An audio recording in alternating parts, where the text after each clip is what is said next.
Okay, so let's do a composite beam problem. Alright, so we got this one here. We got this moment that we're applying to it. Again, that'll be about our z-axis. So, if we're looking at the beam side on, if we apply a moment to it on the end here, then it's going to cause it to have a nice smiley face deformation. So that'll be a positive bending moment that we're applying here, based upon that directionality chosen. So I got the two sections. I got the top section here, which is made out of steel, and then we have an aluminum alloy in the bottom here, the little flange or web, or I don't know what you really call it, that rectangular section. So we want to be finding the maximum bending stress in each section, and then plotting the bending stress as a function of the vertical position. So essentially what we need to do is we need to find the location of the effective centroid, and then its equivalent IZ, and in order to do that, we need to scale one of these elements. So we're going to scale the non-circular element, because otherwise we need to otherwise we would need to basically try to find the IZ for something that looks like that. That'd be annoying, right? Figure out what its volume is. So we'll scale the non-circular element. Generally speaking, you usually scale the least stiff element anyways, so that happens to be what we would have done. But given this geometry, that if the which material is which had been switched, then we would have ended up having to go ahead and switch that out anyways. So we're going to scale it by an amount equal to the ratio between the two Young's moduli. So the ratio between the E for aluminum and steel is 73.1 divided by 200, GPA over GPA, so 0.3655. So essentially what we do is we scale down the width of that aluminum section. So keep everything else the same. So the size of the steel section doesn't change, the length of the aluminum section doesn't change, but the width here does. So instead of 15 millimeters, it is 5.48 millimeters. So based upon that, I just wrote down kind of the parameters. So the area of the circle is that. The area of the aluminum sections that. I kind of decided to base the coordinate system upon the center of the circular one, and again that's primarily just because that happened to be a decent spot for me to draw it on here when I initially sketched it out. But it works. It's an arbitrary choice as to where you put that anyways. So our IZ prime for a circular cross section, 1 over 4 times, pi over 4 times the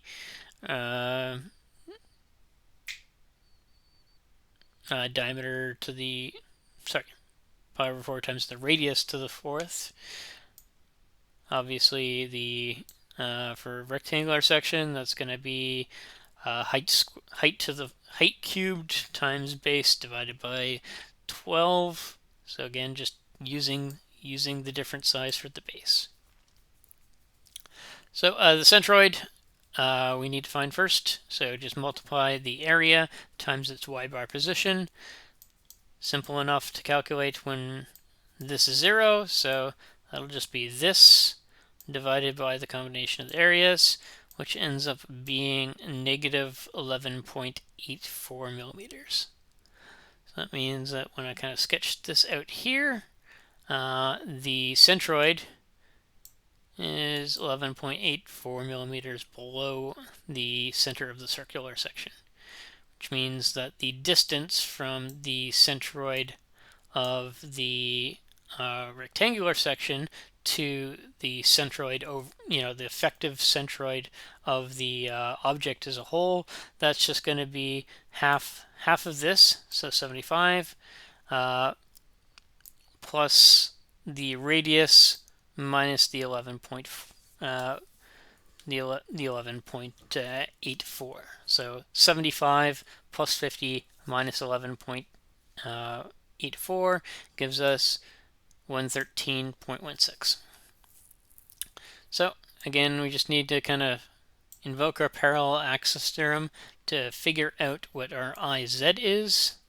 So again, the IZ primes, both of them, and then the areas times their respective distances from the centroid of the effective overall. So again, we do need to include that for the circular section because, based upon the new coordinate system, with set with the origin at the centroid of kind of the effective overall cross section, it's no longer centered there. So again, that'll be 11.84 millimeters squared. The distance here, again, that multiplying everything out, adding everything up, gives us 18.08 times 10 to the 6 millimeters to the fourth. So we got that. We can bust out our flexure formula. And that is perfectly valid for the steel portion. When we want to move to the aluminum, we just take that and multiply it by the scaling factor. So again, measuring the y from the effective centroid of the cross section, and plugging in our values. So the 45 kilonewtons, and the I is 18.08 times 10 to the 6 millimeters to the fourth. So again, in order to take care of our units, I replaced the kilonewtons with newtons. I replaced the meters with millimeters. So we've got a 10 to the third times a 10 to the third, which gives us a 10 to the 6, which I just canceled out with the 10 to the 6 that was on the bottom. So we had 45 newtons divided by 18.08 millimeters to the third. Once we canceled it, canceled out this one, and one of the millimeters canceled out to the third, times y. So gives us, and the negative sign out front from here to begin with as well. So that gives us negative 2.49 newtons per millimeter to the third times y.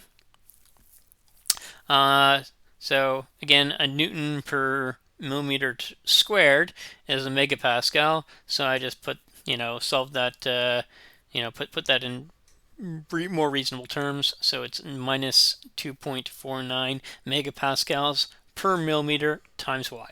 So each millimeter we move up from here subtracts 2.49 megapascals from the stress level induced. So that's for the steel portion. When we get to the aluminum, it's the same thing, just times that scaling factor, times the 0.3655. So I just plug that in there, give us negative 0.91 megapascals per millimeter times y. So going back to our original cross section again, with the original geometry, and just plotting that. So we know that the origin is right here. That's our neutral axis. Neutral axis passes through there. And then we know that as we move up, the stress level decreases. So we at the top here, we have a compressive stress. So that is a negative 154 megapascals at that distance there. And of course, that was just calculated using this formula here and plugging in a y value that's equal to 50 plus 11.4, 11.84. And then again, moving downwards, it increases. So it increases until it hits, the point where it's bonded with the aluminum. So that hits a maximum of 95.0 megapascals. And then we get to the aluminum, and suddenly the stress level drops down because the strain level is the same, but the Young's modulus is different. The Young's modulus is less, strain level is the same, so you get less stress. So again, plotting this line here, just based upon this formula here, gives us, and like it would if we continue drawing it out, it would intersect with the 0 point at the neutral axis there as well. But we don't need to. We don't need to do that. So yeah, it suddenly drops to 34.7 megapascals, and then it steadily increases up until it hits its maximum of 171.2 megapascals at the bottom here. And that's that. Yeah, so we solved for the maximum stress levels in the two materials. So we got negative 154 megapascals, so compressive stress here, and we have 171.2 megapascals in the aluminum. So based upon that, the aluminum's the one that the overall highest stress level is the aluminum. As to whether or not which one's closest to failing, I'd have to look up the yield strengths for those two particular alloys. If I recall correctly, the yields. Yeah, let's do that, I guess. Come